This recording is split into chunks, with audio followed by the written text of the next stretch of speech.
ಶಾಂತಿ TV YouTube channel subscribe ಮಾಡಿ, bell icon press ಮಾಡಿ.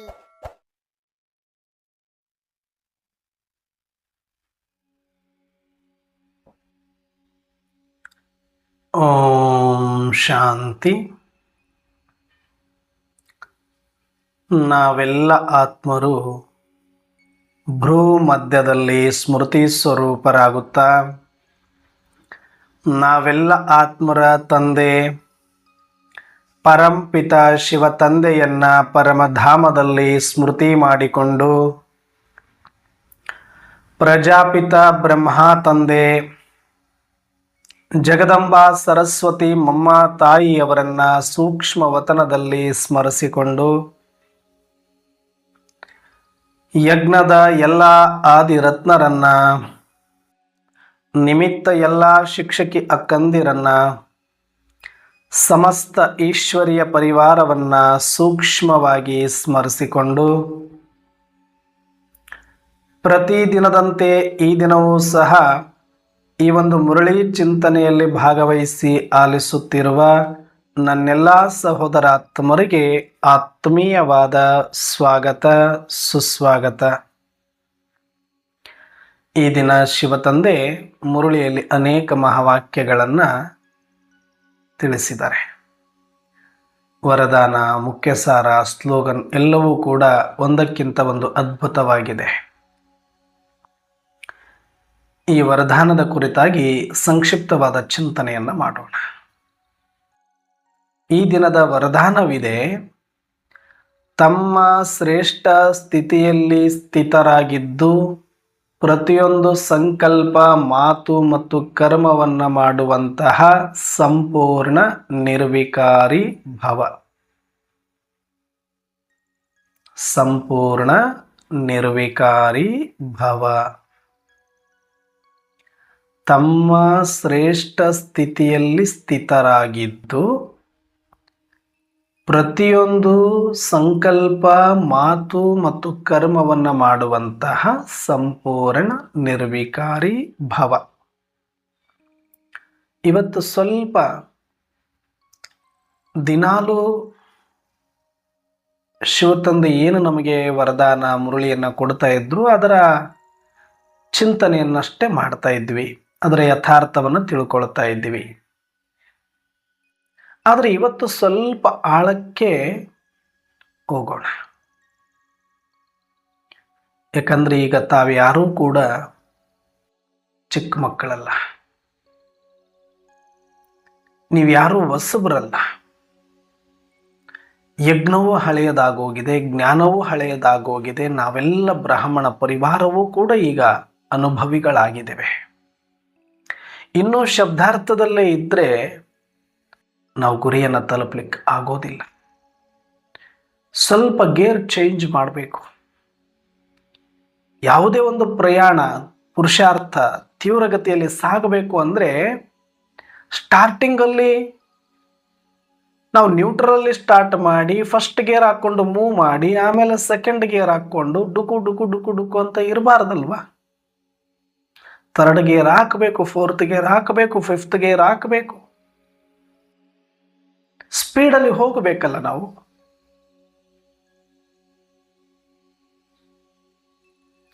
ಯಾವಾಗ ನಾವು ಟಾಪ್ ಗೇರಲ್ಲಿ ಇರ್ತೀವಿ ಆವಾಗ ಇಂಧನ ಕೂಡ ಕಡಿಮೆ ಖರ್ಚಾಗತ್ತೆ. ಆಗ ಕ್ರಮಿಸುವ ದಾರಿಯೂ ಕೂಡ ಬೇಗ ಸಾಗತ್ತೆ, ಗುರಿಯನ್ನು ಕೂಡ ಬೇಗ ತಲುಪ್ತೀವಿ. ಇಷ್ಟು ಲಾಭಗಳಿದೆ ಟಾಪ್ ಗೇರಲ್ಲಿ ಹೋಗೋದ್ರಿಂದ. ಅದೇ ಥರ ಪುರುಷಾರ್ಥದಲ್ಲೂ ಕೂಡ ನಾವು ತೀವ್ರವಾಗಿ ಪುರುಷಾರ್ಥವನ್ನು ಮಾಡೋದ್ರಿಂದ ನಮ್ಮ ಶಕ್ತಿ ವ್ಯಯ ಆಗೋದು ಕಡಿಮೆ ಆಗುತ್ತೆ. ಕಮ್ ಖರ್ಚ ಬಾಲ ನಶ. ಕಡಿಮೆ ಪರಿಶ್ರಮದಲ್ಲಿ ಸಾಕಷ್ಟು ಅನುಭೂತಿಯನ್ನು ಮಾಡಿಕೊಳ್ಬಹುದು. ಯಾವಾಗ ಅಂದರೆ ತೀವ್ರ ಪುರುಷಾರ್ಥದಲ್ಲಿದ್ದಾಗ. ಅದೇ ಥರ ಇವತ್ತು ಸ್ವಲ್ಪ ತಮ್ಮೆಲ್ಲರ ಗೇರನ್ನು ಚೇಂಜ್ ಮಾಡುವಂತಹ ಸಮಯ ಬಂದಿದೆ. ಬರೀ ನಾವು ಚಿಕ್ಕ ಮಕ್ಕಳ ಥರ ಬಾಬರವರು ಹೇಳೋದು, ನಾವು ಕೇಳೋದು, ಹೋಮ್ವರ್ಕ್ ಮಾಡೋದು, LKG UKG ಮಕ್ಕಳ ಥರ ಬೇಡ. ಈಗ ಒಂದಷ್ಟು ಯೂನಿವರ್ಸಿಟಿ ಸ್ಟೂಡೆಂಟ್ಸ್ ಅಲ್ವ ನಾವು. ಸ್ವಯಂ ರಿಸರ್ಚ್ಗಳನ್ನು ಮಾಡುವಂಥವ್ರು, ಸಂಶೋಧನೆಗಳನ್ನು ಮಾಡುವಂಥವ್ರು ಆಗಬೇಕು ನಾವು. ಹಾಗಾಗಿ ಇವತ್ತು ಏನು ಸಂಶೋಧನೆ? ಮುರಳಿಯನ್ನ ಈಗ ನಾವು ಜಸ್ಟ್ ಶಬ್ದಾರ್ಥದಲ್ಲಿ ಕೇಳ್ತಾ ಕೇಳ್ತಾ ಹೋಗುವ ಸಮಯ ಮುಗಿದೋಗಿದೆ. ಸ್ಥೂಲ ಶ್ರೀಮತದಲ್ಲೇ ಇರುವಂತಹ ಸಮಯ ಮುಗಿದೋಗಿದೆ. ಇನ್ನೇನಿದ್ರು ಸೂಕ್ಷ್ಮ ಆಗಬೇಕು. ಪರಮಾತ್ಮ ಶಿವತಂದೆ ತಿಳಿಸುವಂತಹ ಜ್ಞಾನದ ಗೆಹರೆಯಲ್ಲಿ ಆಳದಲ್ಲಿ ಹೋಗುವಂತಹ ಒಂದು ಪ್ರಯತ್ನ ಮಾಡಬೇಕು. ಅಂಡರ್ ಗ್ರೌಂಡ್ ಅಲ್ಲಿ ಹೋಗಿ ರಿಸರ್ಚ್ ಅನ್ನು ನಡೆಸುವಂಥವರಾಗಬೇಕು. ಪ್ರಬುದ್ಧತೆಯನ್ನು ತೋರಿಸಬೇಕಾದಂಥ ಸಮಯ ಬಂದಿದೆ. ಹಾಗಾಗಿ ಈ ದಿನ ತಮ್ಮೆಲ್ಲರನ್ನ ಒಂದು ಆಳವಾದ ಒಂದು ಶ್ರೇಷ್ಠ ಚಿಂತನೆಯಲ್ಲಿ ತೊಡಗಿಸಲಿಕ್ಕೆ ಪ್ರಯತ್ನವನ್ನು ಮಾಡುತ್ತೇನೆ. ನಾವೆಲ್ಲರೂ ಕೂಡ ಈ ಆಳವಾದ ಪ್ರಯತ್ನ, ಆಳವಾದ ಒಂದು ಚಿಂತನೆ ಮಾಡಬೇಕು ಅನ್ನೋದು ಇದು ಪರಮಾತ್ಮ ಶಿವತಂದೆಯ ಇಚ್ಛೆ ಆಗಿದೆ. ಯಾಕಂದ್ರೆ ಮಕ್ಕಳು ಯಾವತ್ತೂ ಕೂಡ ಅಂಬೆಗಾಲಲ್ಲಿ ಇಟ್ಟಾಗ ಚೆನ್ನಾಗಿ ಕಾಣಿಸುತ್ತೆ. ಒಂದು ನಿಮಿಷ ಯೋಗ ಮಾಡೋಣ.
ಓಂ ಶಾಂತಿ.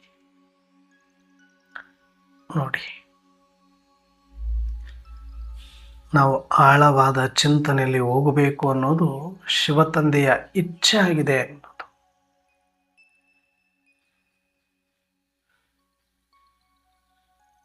ಈಗ ನಾವು ಮಕ್ಕಳು ತೆವಳ್ಕೊಂಡು ಓಡಾಡುವಾಗ ತೆವಳ್ಕೊಂಡು ಇರುವಾಗ ಒಂದು ಅಂಬೆಗಾಲಿಟ್ರೆ ಬಹಳ ಖುಷಿ ಆಗುತ್ತೆ ತಂದೆ ತಾಯಿಗೆ. ಅಂಬೆಗಾಲಿಡುವಂಥ ಮಗು ಎದ್ದು ನಿಂತ್ಕೊಂಡ್ರೆ ಮತ್ತಷ್ಟು ಖುಷಿ ಆಗುತ್ತೆ. ಎದ್ದು ನಿಂತಿರೋ ಮಗು ಒಂದು ಹೆಜ್ಜೆ ಮುಂದೆ ಇಟ್ಟರೆ ಇನ್ನೂ ಖುಷಿ ಆಗುತ್ತೆ. ಒಂದು ಹೆಜ್ಜೆ ಇಟ್ಟಿರೋ ಮಗು 4 ಹೆಜ್ಜೆ ಮುಂದೆ ಬಂದರೆ ಎಷ್ಟು ಖುಷಿ ಆಗುತ್ತೋ ತಂದೆ ತಾಯಿಗೆ.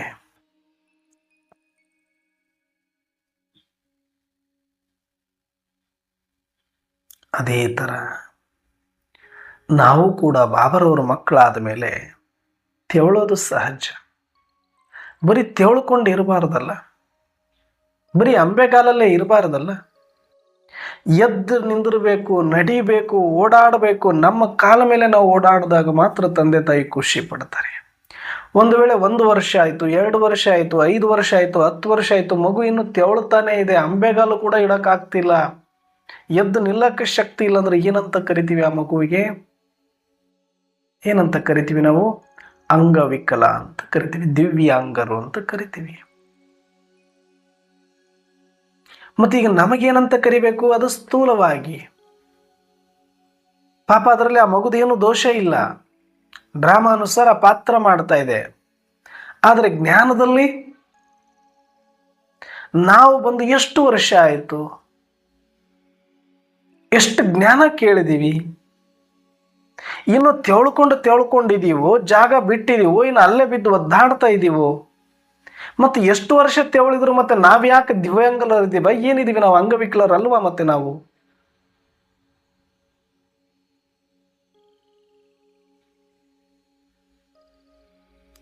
ನಾವು ಕೂಡ ಅಂಗವಿಕಲರೇ ಜ್ಞಾನದ ದೃಷ್ಟಿಯಲ್ಲಿ.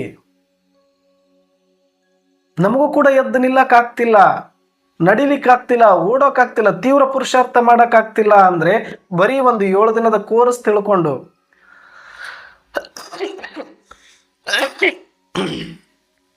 ಸಾರಿ 7 ದಿನದ ಕೋರ್ಸನ್ನು ತೆಗೆದುಕೊಂಡು ಅಷ್ಟರಲ್ಲೇ ನನ್ನ ಆತ್ಮ, ನನ್ನ ತಂದೆ ಪರಮಾತ್ಮ ಅನ್ಕೊಂಡು ಕುತ್ಕೊಂಡ್ಬಿಟ್ರೆ ಆಗೋದಲ್ಲ ಇದು. ಕೋರ್ಸ್ ತಗೊಂಡೆ, ಕೋರ್ಸ್ ಹೇಳ್ದೆ, ಮುಗೀತು ಅಂದಂಗಿಲ್ಲ ಇದು. ತುಂಬ ಆಳವಾದ ಗಹನವಾದ ವಿಚಾರಗಳಿದೆ ಇಲ್ಲಿ. ಎಷ್ಟೋ ಕಾಲಗಳಿಂದ ಋಷಿ ಮುನಿಗಳು ನಮ್ಮ ಭಾರತದಲ್ಲಿ ಅಷ್ಟೇ ಅಲ್ಲದೆ ಎಲ್ಲ ಜಗತ್ತಿನ ತುಂಬಲು ಕೂಡ ಅನೇಕ ಸಿದ್ಧಾಂತಗಳನ್ನು ಮಂಡಿಸಿದ್ದಾರೆ. ಶಾಸ್ತ್ರ, ಪುರಾಣ, ವೇದಗಳ ಕಾಲದಿಂದಲೂ ಕೂಡ, ಉಪನಿಷತ್ತುಗಳ ಕಾಲದಿಂದಲೂ, ಭಗವದ್ಗೀತೆ, ಮಹಾಭಾರತ ಅನ್ನುವಂತಹ, ರಾಮಾಯಣ ಅನ್ನುವಂತಹ ಮಹಾಕಾವ್ಯಗಳನ್ನು ಕೊಟ್ಟು ನಮ್ಮ ಈಗ ಆತ್ಮ ಜಾಗೃತಿಯನ್ನು ಮಾಡುವ ಸಲುವಾಗಿ ಆಧ್ಯಾತ್ಮಿಕ ಕ್ರಾಂತಿಯನ್ನ ಮಾಡಿದ್ದಾರೆ. ಅದೆಲ್ಲದರ ಸಾರವನ್ನ ಈಗ ಸ್ವಯಂ ಪರಮಾತ್ಮ ಮತ್ತೆ ನಮ್ಮೆಲ್ಲರಿಗೂ ಕೊಟ್ಟು ಅದಕ್ಕಿಂತ ಮುಂದುವರಿದ ಆಳವಾದ ಯಥಾರ್ಥ ತ್ರಿಕಾಲ ಜ್ಞಾನವನ್ನು ಕೊಟ್ಟ ಮೇಲೂ ಕೂಡ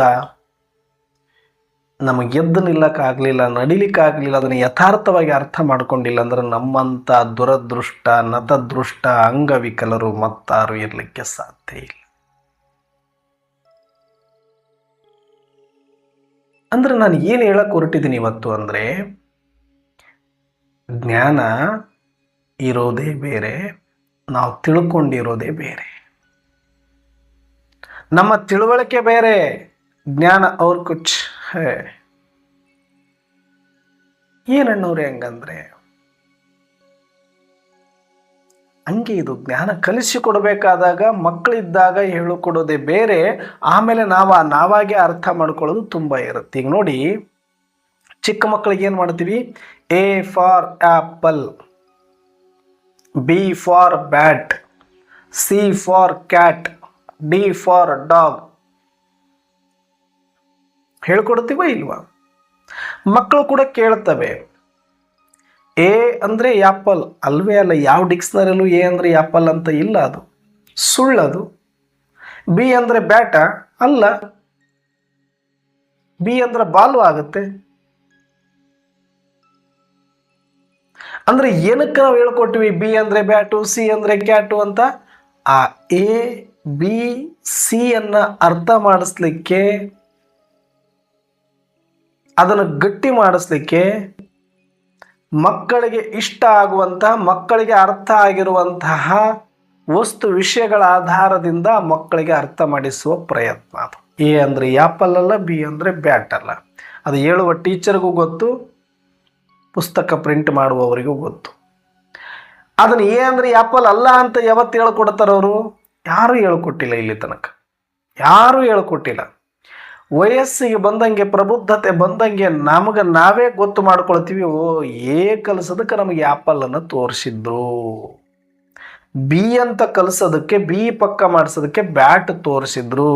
ಬಿ ಅಂದರೆ ಬ್ಯಾಟ್ ಅಲ್ಲ, ಎ ಅಂದರೆ ಆ್ಯಪಲ್ ಅಲ್ಲ ಅಂತ ಸೈಡಿಗೆ ಇಡಬೇಕು. ಆ್ಯಪಲ್ಲು ಬ್ಯಾಟನ್ನು ಎ ಬಿ ಇಟ್ಕೋಬೇಕು. ಎ ಬಿ ಇಟ್ಕೊಂಡು ಮುಂದೆ ಸಾಗಬೇಕು. A for apple, B for bat ಅಂತ ಹೇಳಕ್ಕೆ ಒಬ್ಬ ಟೀಚರ್ ಇದ್ದರು ನಮಗೆಲ್ಲರಿಗೂ, ನಿಮಗೂ ಇದ್ದರು, LKG UKG ಅಥವಾ ಫಸ್ಟ್ ಸ್ಟ್ಯಾಂಡರ್ಡ್ ಸೆಕೆಂಡ್ ಸ್ಟ್ಯಾಂಡರ್ಡ್. ಆದರೆ ಎ ಫಾರ್ ಆ್ಯಪಲ್ ಅಲ್ಲ, ಬಿ ಫಾರ್ ಬ್ಯಾಟ್ ಅಲ್ಲ ಅಂತ ಹೇಳಕ್ಕೆ ಯಾವ ಕ್ಲಾಸಲ್ಲೂ ಯಾವ ಟೀಚರು ಇಲ್ಲ. ಇಲ್ಲದನ್ನು ಹೌದು ಅಂತ ಹೇಳ್ಕೊಟ್ಟವ್ರು ಅವರೇ, ಆದರೆ ಅದಲ್ಲ ಅಂತ ಹೇಳ್ಕೊಡಕ್ಕೆ ಯಾರು ಇರಲ್ಲ. ಅದನ್ನು ತನ್ನ ಪ್ರಬುದ್ಧತೆಯಿಂದ ತಾನೇ ಅದನ್ನು ಬಿಡಿಸ್ಕೊಂಡು ಮುಂದೆ ಹೋಗುತ್ತೆ ಮಗು. ಅದೇ ದೊಡ್ಡದಾದ ಮೇಲೆ ಮಗು ಎ ಫಾರ್ ಆ್ಯಪಲ್ ಅವಶ್ಯಕತೆ ಇಲ್ಲ, ಎ ಅಂತ ಒಂದು ಸಲ ಬರೆಯಕ್ಕೆ ಬಂತು, ಓದಕ್ಕೆ ಬಂತು, ಎ ಬಂತು ಅಂದರೆ ಮುಂದೆ ಮುಗಿತು ಕತೆ. ಮತ್ತೆ ಆ್ಯಪಲ್ ಅವಶ್ಯಕತೆ ಇರೋದಿಲ್ಲ ಅಲ್ಲಿ.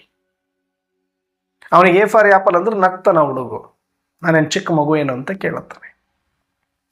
ಹಾಗೆ ಮತ್ತೆ ಶಿವತಂದೆ ಹೇಳುವಂತಹ ಮುರುಳಿಗಳು ಕೂಡ ನಮಗೆ ಅರ್ಥ ಮಾಡಿಸೋ ಸಲುವಾಗಿ ಎಷ್ಟೋ ಉದಾಹರಣೆ ಇಟ್ಕೊಂಡು ನಮಗೆಲ್ಲ ಅರ್ಥ ಮಾಡಿಸ್ತಾರೆ. ಆದರೆ ಆ ಉದಾಹರಣೆಗಳನ್ನು ಹಿಡ್ಕೊಂಡು, ಶಬ್ದಾರ್ಥಗಳನ್ನು ಹಿಡ್ಕೊಂಡು ಕೂತ್ಕೊಳ್ಬಾರ್ದು. ಯಥಾರ್ಥ ಪ್ರಬುದ್ಧತೆಯಲ್ಲಿ ನಾವು ಹೋಗಿ ಮುಂದುವರಿಬೇಕಾಗ್ತದೆ. ಇದನ್ನು ಸ್ವತಃ ಶಿವಬಾಬನು ಹೇಳ್ಕೊಡಕ್ಕಾಗೋದಿಲ್ಲ, ನಾವೇ ಅರ್ಥ ಮಾಡ್ಕೊಂಡು ಮುಂದೆ ಹೋಗ್ಬೇಕು. ಅದಕ್ಕೆ ಇವತ್ತು ನಿಮಗೆ ಆಳವಾದ ಚಿಂತನೆಯಲ್ಲಿ ಒಯ್ತೀನಿ ಅಂತ ಹೇಳಿ ನೋಡಿ. ಇವತ್ತಿನ ವರದಾನದಲ್ಲೇ ಸ್ಪಷ್ಟವಾಗಿದೆ, ಅದು ಗೊತ್ತು. ಏನಿದೆ ವರದಾನ? ತಮ್ಮ ಶ್ರೇಷ್ಠ ಸ್ಥಿತಿಯಲ್ಲಿ ಸ್ಥಿತರಾಗಿತ್ತು. ಎಷ್ಟು ಮಜಾ ಇದೆ ನೋಡಿ. ತಮ್ಮ ಶ್ರೇಷ್ಠ ಸ್ಥಿತಿಯಲ್ಲಿ ಸ್ಥಿತರಾಗಿದ್ದು, ಪ್ರತಿಯೊಂದು ಸಂಕಲ್ಪ, ಮಾತು, ಕರ್ಮವನ್ನ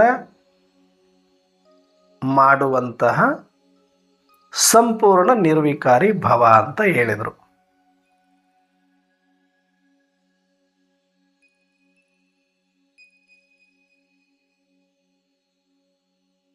ಸಂಪೂರ್ಣ ನಿರ್ವಿಕಾರಿ ಭವ ಅಂತ ಅಂದ ಮೇಲೆ ಮೊದಲು ಹೇಳ್ತಾರೆ ತಮ್ಮ ಶ್ರೇಷ್ಠ ಸ್ಥಿತಿಯಲ್ಲಿ ಸ್ಥಿತ ಆಗಿದ್ದು. ಮತ್ತೆ ಅದು ಯಾವ ಸ್ಥಿತಿ? ಅದು ಸಂಪೂರ್ಣ ನಿರ್ವಿಕಾರಿ ಭವ ಅನ್ನೋದು ವರದಾನ ಆದ್ರೆ, ಮತ್ತೆ ತಮ್ಮ ಶ್ರೇಷ್ಠ ಸ್ಥಿತಿಯಲ್ಲಿ ಸ್ಥಿತರಾಗಿ ಮಾಡಿ ಅಂತಂದ್ರೆ, ತಮ್ಮ ಶ್ರೇಷ್ಠ ಸ್ಥಿತಿ ಅಂದ್ರೆ ಯಾವುದು? ಮತ್ತೆ ಅಂದ್ರೆ ನಿರ್ವಿಕಾರಿ ಸ್ಥಿತಿ ಶ್ರೇಷ್ಠನೋ, ತಮ್ಮ ಶ್ರೇಷ್ಠ ಸ್ಥಿತಿ ಅಂತಿದೆಯಲ್ಲ ಅದು ಶ್ರೇಷ್ಠನೋ? ಸುಮ್ಮನೆ ವರದಾನ ಓದ್ಬಿಡ್ತೀವಿ, ಬಲು ಮಜಾ ಇರ್ತದೆ, ನಾವು ಅರ್ಥ ಮಾಡ್ಕೊಳ್ಬೇಕು. ಮೊದಲೇ ಹೇಳ್ಬಿಡ್ತಾರೆ ಏನು? ತಮ್ಮ ಶ್ರೇಷ್ಠ ಸ್ಥಿತಿಯಲ್ಲಿ ಸ್ಥಿತರಾಗಿದ್ದು,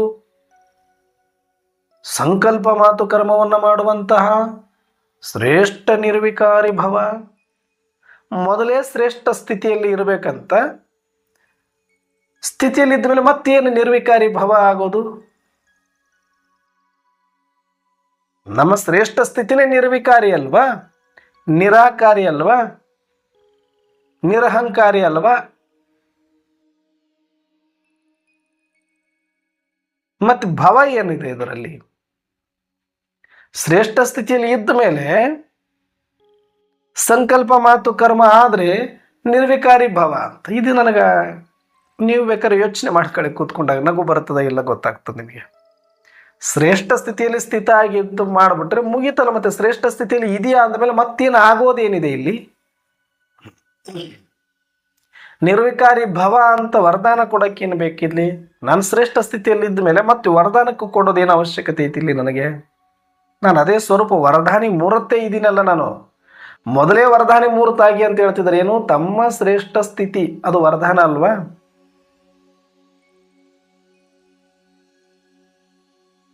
ಮೊದಲೇ ವರದಾನ ಸ್ವರೂಪದಲ್ಲಿದ್ದುಕೊಂಡು ಮಾತು, ಸಂಕಲ್ಪ, ಕರ್ಮವನ್ನು ಮಾಡಬೇಕು ಅಂತ. ಮತ್ತೆ ಅದಾದಮೇಲೆ ನಿರ್ವಿಕಾರಿ ಭವಾಂತರ. ಅಂದರೆ ಇದನ್ನು ಯಾಕೆ ನಾನು ಇಷ್ಟು ರಿಪೀಟ್ ನಿಮಗೆ ಅರ್ಥ ಮಾಡ್ಸೋಕ್ಕೆ ಪ್ರಯತ್ನ ಪಡ್ತಾ ಇದ್ದೀನಿ ಅಂದರೆ, ಪರಮಾತ್ಮನಿಗೂ ಗೊತ್ತಿದೆ ನೀವು ಆತ್ಮರು ಸದಾ ನಿರಾಕಾರಿಗಳು, ನಿರ್ವಿಕಾರಿಗಳು, ನಿರಹಂಕಾರಿಗಳು ಸದಾ ಶ್ರೇಷ್ಠರು ಅಂತ ಪರಮಾತ್ಮನಿಗೆ ಗೊತ್ತಿದೆ.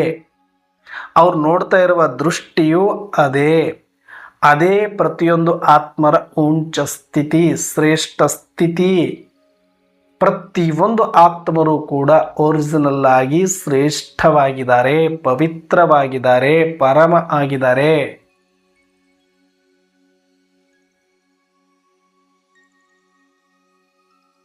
ಇವತ್ತು ಯಾಕೆ ನಾನು ಆಳಕ್ಕೆ ಒಯ್ಯಬೇಕು ಅಂತ ಇದ್ದೀನಿ ಅಂದರೆ, ಈಗ ನಿಮಗೆ ನೀವು ಪ್ರಶ್ನೆ ಮಾಡ್ಕೊಳ್ಳಿ, ನೀವು ಶ್ರೇಷ್ಠ ಆಗಬೇಕು, ಆಲ್ರೆಡಿ ಶ್ರೇಷ್ಠ ಇದೆಯಾ?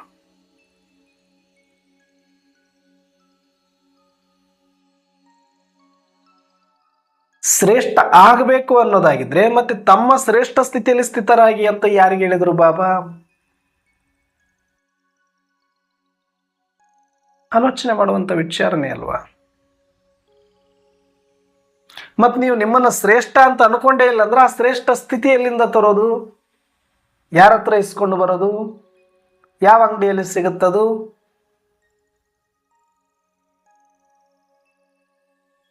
ಈಗ ನೀವು ಶ್ರೇಷ್ಠ ಇದ್ದೀರೋ ಕನಿಷ್ಠ ಇದ್ದೀರೋ ಮೊದಲು ಅದು ಹೇಳಿ. ನೀವು ಕನಿಷ್ಠ ಅನ್ನೋದಾದ್ರೆ ಮತ್ತೆ ಶ್ರೇಷ್ಠ ಸ್ಥಿತಿಯನ್ನು ಎಲ್ಲಿಂದ ತರೋದು ನಾವೀಗ? ಬಾಬಾ ಹೇಳ್ತಾರೆ ತಮ್ಮ ಶ್ರೇಷ್ಠ ಸ್ಥಿತಿಯಲ್ಲಿ ಸ್ಥಿತರಾಗಿ ಅಂತ. ನಿಮ್ಮ ಶ್ರೇಷ್ಠ ಸ್ಥಿತಿ ಅಂದ್ರೆ ನೀವು ಶ್ರೇಷ್ಠ ಇದಿರಬೇಕಲ್ಲ, ಶ್ರೇಷ್ಠ ಇರಬೇಕಲ್ವ? ನೀವು ಹಂಗಿದ್ರೆ ನಿಮ್ಮ ಸ್ಥಿತಿ ಶ್ರೇಷ್ಠ ಇರಬೇಕಂದ್ರೆ ನೀವು ಶ್ರೇಷ್ಠ ಇರಬೇಕು. ಮತ್ತೆ ನೀವು ಶ್ರೇಷ್ಠ ಇಲ್ದೇನೆ ಪರಮಾತ್ಮ ಹಂಗೆ ಹೇಳ್ಬಿಡ್ತಾರೆ ನಿಮ್ಮ ಶ್ರೇಷ್ಠ ಸ್ಥಿತಿಯಲ್ಲಿ ಸ್ಥಿತರಾಗಿ ಅಂತ. ಅಂದ್ರೆ ಆತ್ಮ ಯಾವತ್ತಿಗೂ ಸದಾ ಶ್ರೇಷ್ಠ ಹಿ ಹೈ, ಶ್ರೇಷ್ಠ ಹಿ रहेगा. ಆತ್ಮ ಸದಾ ಶ್ರೇಷ್ಠವಾಗಿಯೇ ಇದೆ, ಆತ್ಮ ಯಾವತ್ತು ಶ್ರೇಷ್ಠವಾಗಿಯೇ ಇರುತ್ತದೆ. ನಮ್ಮ ತಪ್ಪು ತಿಳುವಳಿಕೆ, ನಮ್ಮ ತಪ್ಪು ಕಲ್ಪನೆ ಏನು? ಪಾತ್ರದಲ್ಲಿ ನನಗೇನೆಲ್ಲ ರೀತಿಯ ಸತೋ ರಜೋ ತಮೋ ಸಂಸ್ಕಾರ ಇದೆ, ಪಾತ್ರದಲ್ಲಿ ಏನೆಲ್ಲ ದೋಷ ಬಲಹೀನತೆಗಳಿದೆ, ಅದೆಲ್ಲವನ್ನೂ ಆತ್ಮದ ಮೇಲೆ ಆರೋಪ ಮಾಡಿರುವಂಥ ತಪ್ಪು ಮಾಡಿರುವ ಕಾರಣ ನಾವೆಲ್ಲರೂ ಕೂಡ ನಮ್ಮಲ್ಲಿ ದೋಷಗಳಿದೆ, ನಾನು ಪಾಪಿ, ನಾನು ನೀಚ ಅಂತಾನೆ ಎಲ್ಲರನ್ನ ನಮ್ಮನ್ನು ನಾವು ಸರ್ಟಿಫಿಕೇಟ್ ಕೊಟ್ಕೊಂಡು ಕೂತಿದ್ದೀವಿ. ನಮ್ಮನ್ನು ಶ್ರೇಷ್ಠ ಅನ್ಕೊಳಕ್ ಆಗ್ತಿಲ್ಲ. ಯಾಕಂದ್ರೆ ನಮ್ಮ ಪಾತ್ರದಲ್ಲಿ ದೋಷ. ಪಾತ್ರ ಏನ್ ಮಾಡುತ್ತೆ? ಸಂಕಲ್ಪ ಮಾಡುತ್ತೆ, ಮಾತಾಡುತ್ತೆ, ಕರ್ಮ ಮಾಡುತ್ತೆ. ಸಂಕಲ್ಪ, ಮಾತು, ಕರ್ಮ. ಮತ್ತೆ ಇದು ಮೂರು ಅಲ್ಲದೆ ಇನ್ನೊಂದು ಯಾವುದು ಇರಬೇಕಲ್ಲ, ಇದು ಮಾಡದೇ ಇರೋದು ಅತಿಯಾಗಿರುವಂಥದ್ದು. ಯಾಕಂದ್ರೆ ತಮ್ಮ ಶ್ರೇಷ್ಠ ಸ್ಥಿತಿಯಲ್ಲಿ ಸ್ಥಿತ ಆದ್ಮೇಲೆ ಇವನು ಮಾಡ್ಬೇಕಂತ ಹೇಳಿದ್ದಾರೆ. ಸಂಕಲ್ಪನೂ ಆಮೇಲೆ ಮಾಡಿ, ಕರ್ಮನೂ ಆಮೇಲೆ ಮಾಡಿ, ಮಾತು ಆಮೇಲೆ ಆಡಿ, ನಿಮ್ಮ ಸ್ಥಿತಿಯಲ್ಲಿ ಸ್ಥಿತ ಆಗಿ ಅಂತ ಹೇಳ್ತಿದ್ದಾರೆ. ಯಾರಿಗೆ ಹೇಳ್ತಿದ್ದಾರೆ ಇಲ್ಲಿ? ಆತ್ಮಕ್ಕೆ ಹೇಳ್ತಿದ್ದಾರೆ. ಅಂದ್ರೆ ಆತ್ಮ ಈಗಾಗಲೇ ಶ್ರೇಷ್ಠ ಇದೆ, ಅದರ ಸ್ಥಿತಿಯೂ ಶ್ರೇಷ್ಠ ಇದೆ. ಆ ಸ್ಥಿತಿಯಲ್ಲಿ ಸ್ಥಿತ ಆಗಿದ್ದುಕೊಂಡು ಪಾತ್ರವನ್ನ ನಿಭಾಯಿಸು. ಪಾತ್ರದಲ್ಲಿ ಏನು ಬರುತ್ತೆ? ಸಂಕಲ್ಪ ಬರುತ್ತೆ, ಮಾತು ಬರುತ್ತೆ, ಕರ್ಮ ಬರುತ್ತೆ. ಆತ್ಮದಲ್ಲೇನು ಸ್ಮೃತಿ ಮತ್ತು ಸ್ಥಿತಿ ಅಷ್ಟೇ ಇರುತ್ತೆ. ಜೈಸ ಸ್ಮೃತಿ ವೈಸ ಸ್ಥಿತಿ ಅಷ್ಟೇ. ಅದು ಆತ್ಮ ಸದಾ ಸ್ಮೃತಿ ಸ್ವರೂಪ, ಆತ್ಮ ಸದಾ ಸ್ಥಿತಿ ಸ್ವರೂಪ. ಅದು ನೀವು ಅನ್ಕೊಂಡ್ರು ಅನ್ಕೊಂಡಿಲ್ಲ ಅಂದ್ರು, ನೀವು ಮಲಗಿದ್ರು, ನೀವು ಎಚ್ಚರ ಇದ್ರು. ನಾವು ಮಲಗಿದ್ವಿ ಅಂತ ಪ್ರಾಣ ಇಲ್ವಾ ಅಂದ್ರೆ ಪ್ರಾಣ ಇದೆ, ತನ್ನ ಪಾಡಿಗೆ ತಾನದು. ನೀವು ಎಚ್ಚರ ಇದ್ರೂ ಇರುತ್ತೆ, ನೀವು ಮಲಗಿದ್ರೂ ಇರುತ್ತೆ. ಮಲಗಿದ್ರಿ ಅಂದ ಮಾತ್ರಕ್ಕೆ ಪ್ರಾಣ ಕೆಟ್ಟೋಗಿದೆ ಅಂತ ಅರ್ಥನ? ಪ್ರತಿನಿತ್ಯ ಮಲಗಿದಾಗಲೂ ಪ್ರಾಣ ಇರುತ್ತಲ್ಲ ದೇಹದೊಳಗಡೆ. ಎದ್ದಾಗ ಮಾತ್ರ ಪ್ರಾಣ ಎಚ್ಚರ ಆಗಿರುತ್ತದೆ, ಮಲಗಿದಾಗ ಪ್ರಾಣ ಮಲ್ಕೊಂಡಿರ್ತದೆ, ಕೆಟ್ಟೋಗಿರ್ತದ ಅಂತನ ಅರ್ಥ. ಆತ್ಮ ಎಲ್ಲಿಯ ತನಕ ಎಲ್ಲಿಯಾದರೂ ಇರಲಿ, ಯಾವಾಗಾದರೂ ಇರಲಿ, ಅದು ಸದಾ ಶ್ರೇಷ್ಠವೇ, ಸದಾ ನಿರಾಕಾರಿಯೇ, ಸದಾ ನಿರ್ವಿಕಾರಿಯೇ, ಸದಾ ನಿರಹಂಕಾರಿಯೇ, ಸದಾ ಶ್ರೇಷ್ಠನೇ ಇರುತ್ತೆ, ಶ್ರೇಷ್ಠ ಸ್ಮೃತಿಯಲ್ಲೇ ಇರುತ್ತೆ, ಶ್ರೇಷ್ಠ ಸ್ಥಿತಿಯಲ್ಲೇ ಇರುತ್ತೆ ಆತ್ಮ.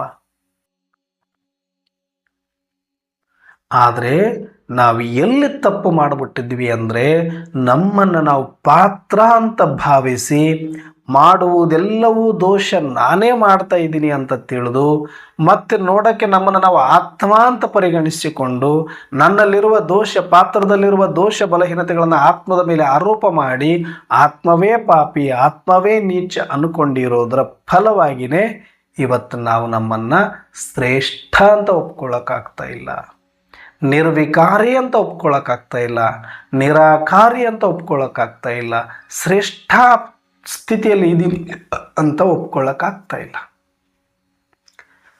ಮತ್ತು ಹೆಂಗಿದು?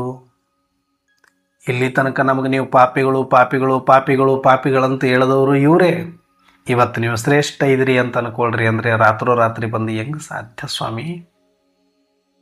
ಕ್ಲಿಯರ್ ಕಟ್ಟಾಗಿ ಹೇಳಿ, ಮಗು ನೀನು ಪಾತ್ರ ಮಾಡಲಿಕ್ಕೆ ಬಂದಿದೆಯಾ, ಇಲ್ಲಿ ಪಾಪ ಮಾಡಲಿಕ್ಕೆ ಬಂದವನಲ್ಲ. ನೀನು ಆತ್ಮ ಅವತ್ತು ಇವತ್ತು ಯಾವತ್ತು ಶ್ರೇಷ್ಠ ಇದೆಯಾ, ಪಾತ್ರದ ಹಾಗಿತ್ತು, ಹಾಗೋಸ್ಕರ ನೀ ಪಾತ್ರವನ್ನು ಹೀಗೆ ಮಾಡಿದೆಯಾ, ಸತ್ವರಜೋತ್ತಮ ಪಾತ್ರ ನಿಭಾಯಿಸಿದೆಯಾ, ನೀನು ಬೆಸ್ಟ್ ಆ್ಯಕ್ಟರ್ ಇನ್ ಅವಾರ್ಡ್ ಕೊಡಬೇಕು ನಿನಗೆ ಅಂತ ಹೇಳಿ ಇದ್ದದ್ದನ್ನು ಇದ್ದಂಗೆ ಹೇಳ್ಬಿಟ್ಟಿದ್ರೆ ಇವತ್ತು ಪಾತ್ರವನ್ನು ಕಟ್ ಮಾಡಿಕೊಂಡು ಎಲ್ಲರ ಆತ್ಮದ ಸ್ಮೃತಿಯಲ್ಲಿ ಸ್ಥಿತರಾಗಿರುತ್ತಿದ್ವಿ. ಇಷ್ಟು ಡೈರೆಕ್ಟಾಗಿ ಬಾಬಾರವರು ಕೂಡ ಹೇಳೋಕ್ಕಾಗೋದಿಲ್ಲ, ಡ್ರಾಮಾ ಅನುಸಾರ ಹೇಳಿಲ್ಲ ಅವರು. ಎಲ್ಲೋ ಒಂದು ಕಡೆ ಸೂಕ್ಷ್ಮವಾಗಿ ಹೇಳಿರ್ತಾರೆ, ನಮಗದು ಒಳಗೆ ಹೋಗಲ್ಲ. ಈಗ ಇಲ್ಲಿ ಹೇಳಿದ್ದಾರೆ ವರದಾನದಲ್ಲಿ, ತಮ್ಮ ಶ್ರೇಷ್ಠ ಸ್ಥಿತಿಯಲ್ಲಿ ಸ್ಥಿತರಾಗಿ ಕರ್ಮ ಮಾಡಿ ಅಂತ ಹೇಳಿದ್ದಾರೆ, ಸಂಕಲ್ಪ ಮಾಡಿ ಅಂತ ಹೇಳಿದ್ದಾರೆ, ಮಾತಾಡಿ ಅಂತ ಹೇಳಿದ್ದಾರೆ. ಅಂದ್ರೆ ತಮ್ಮ ಶ್ರೇಷ್ಠ ಸ್ಥಿತಿ ಅಂದ್ರೆ ಹೇಳ್ದಂಗೆ ಆಯ್ತಲ್ಲ, ನೀನು ಮೊದಲೇ ಶ್ರೇಷ್ಠ ಇದೆಯಾ ಮಗು ಅಂತ. ಈಗಾಗಲೇ ನಿನ್ನ ಶ್ರೇಷ್ಠ ಇದೆಯಾ, ನಿನ್ನ ಸ್ಥಿತಿ ಶ್ರೇಷ್ಠ ಇದೆ ಅಂತ ಹೇಳ್ದಂಗೆ ಅಲ್ವಾ? ಅಶ್ವತ್ಥಾಮ ಅಥೋ ಕುಂಜರಂ ಅಂದಂಗಿದು. ಸತ್ಯ ಹೇಳಬೇಕಾದಾಗ ನಗಾರಿ ಬಾರಿಸ್ದಂಗೆ ಆ ಸತ್ಯ ಮೆಲು ಧ್ವನಿಯಲ್ಲಿ ಇರುತ್ತೆ, ನಗಾರಿನೇ ದೊಡ್ಡ ಪ್ರಮಾಣದಲ್ಲಿ ಕೇಳಿಸುತ್ತೆ ನಮಗೆ. ನಾನು ಪಾಪಿ ಅನ್ನೋದು, ನಾನು ನೀಚ ಅನ್ನೋದು ಇಲ್ಲಿ ತನಕ ಹೇಳಿರೋದ್ರಿಂದ ಅದು ಬೇಗ ನಮಗೆ ಇಡಿಸಿಬಿಡುತ್ತೆ. ನಮ್ಮ ದೋಷಗಳು ನಮಗೆ ಬೇಗ ಇಡಿಸುತ್ತೆ. ನಾನು ಶ್ರೇಷ್ಠ ಇದ್ದೀನಿ ಅಂದರೆ ಅಷ್ಟು ಬೇಗ ಒಪ್ಕೊಳ್ಳೋಕ್ಕಾಗಲ್ಲ. ನಾನು ಸತ್ಯವಾಗಿದ್ದೀನಿ ಅಂದರೆ ಇಳ್ಕೊಳಕ್ಕಾಗಲ್ಲ. ನಾನು ಪವಿತ್ರ ಇದ್ದೀನಿ ಅಂದರೆ ಇಳ್ಕೊಳಕ್ಕಾಗಲ್ಲ. ನಾನು ನಿರ್ವಿಕಾರಿ ಅಂತ ಒಪ್ಕೊಳ್ಳೋಕ್ಕಾಗ್ತಿಲ್ಲ ನಮಗಿನ್ನೂ ತನಕ. ಯಾಕೆ ಅಂದರೆ ಪಾತ್ರಕ್ಕೂ ಆತ್ಮಕ್ಕೂ ಆಪರೇಷನ್ ಮಾಡಿಲ್ಲ ನಾವು. ಎರಡನ್ನ ಮಿಕ್ಸ್ ಮಾಡ್ಕೊಂಡ್ಬಿಟ್ಟಿದ್ದೀವಿ, ಎರಡನ್ನ ಒಂದು ಅಂತ ಭಾವಿಸಿಬಿಟ್ಟಿದ್ದೀವಿ. ಪಾತ್ರ ಆತ್ಮವನ್ನು ಮಿಕ್ಸ್ ಮಾಡಿಕೊಂಡು ಪಾತ್ರದಲ್ಲಿರುವುದೆಲ್ಲವೂ ಆತ್ಮನೇ ಮಾಡ್ತಾ ಇದೆ, ಆತ್ಮದ್ದೇ ಆರೋಪ ಅನ್ನೋ ಥರದಲ್ಲಿ ಆತ್ಮವನ್ನು ಅಪವಿತ್ರಗೊಳಿಸ್ಕೊಂಡು ಬಿಟ್ಟಿದ್ದೀವಿ. ನಾವು ಆತ್ಮ ಅಪವಿತ್ರ ಇಲ್ಲ, ಅದು ಆತ್ಮ ಕನಿಷ್ಠ ಇಲ್ಲ. ಅದು ನಾವು ಆತ್ಮನನ್ನ ಕನಿಷ್ಠ ಅಪವಿತ್ರ ಅಂತ ಭಾವಿಸಿಬಿಟ್ಟಿದ್ದೀವಿ. ಈ ಭಾವನೆ ಹೋಗ್ತಾ ಇಲ್ಲ. ಈ ಭಾವನೆ ಹೋಗದ ಹೊರತು ಯಾವಾಗ ನಾನು ಶ್ರೇಷ್ಠ ಅಂತ ತಿಳ್ಕೊಂಡು ಆ ಶ್ರೇಷ್ಠ ಸ್ಥಿತಿಯಲ್ಲಿ ಸ್ಥಿತ ಆಗಬೇಕು ಅಂದ್ರೆ ಇಲ್ಲಿ ಆತ್ಮ ಕನಿಷ್ಠ ಆಗೇ ಇಲ್ಲ, ಆಗೋದು ಇಲ್ಲ. ಆತ್ಮ ಪಾಪಿಯಲ್ಲ, ಪಾಪ ಮಾಡೋದು ಇಲ್ಲ. ಆತ್ಮದ ಯಾವ ದೋಷವೂ ಇಲ್ವೇ ಇಲ್ಲ. ಆತ್ಮದಲ್ಲಿ ವಿಕಾರ ಖಂಡಿತ ಇಲ್ಲ. ಆತ್ಮ ಸದಾ ಶ್ರೇಷ್ಠ. ಈಗ ನಿಮಗೆ ನೀವು ಪ್ರಶ್ನೆ ಮಾಡ್ಕೊಳ್ಳಿ, ನೀವು ಪವಿತ್ರ ಆಗಬೇಕಾ? ಪವಿತ್ರ ಇದ್ದೀರಾ? ಶ್ರೇಷ್ಠ ಆಗಬೇಕಾ? ಶ್ರೇಷ್ಠ ಇದ್ದೀರಾ? ನೀವು ಆಗಬೇಕು ಅಂದ್ರೆ ಈ ಜನ್ಮ ಅಲ್ಲ, ಇನ್ನು 10 ಜನ್ಮಕ್ಕೆ ನೀವು ಆಗೋದಿಲ್ಲ. ಯಾಕಂದ್ರೆ ಅದು ಆಲ್ರೆಡಿ ಇರೋದೇ, ಆಲ್ರೆಡಿ ಪವಿತ್ರನೇ. ಅದು ಸ್ವಚ್ಛ ಇರೋದನ್ನು ಇನ್ನೇನು ಸ್ವಚ್ಛ ಮಾಡ್ತೀರಿ ನೀವು? ಆದರೆ ಈಗ ಆಗಬೇಕಾಗಿರೋ ಕೆಲಸ ಏನು ಗೊತ್ತಾ?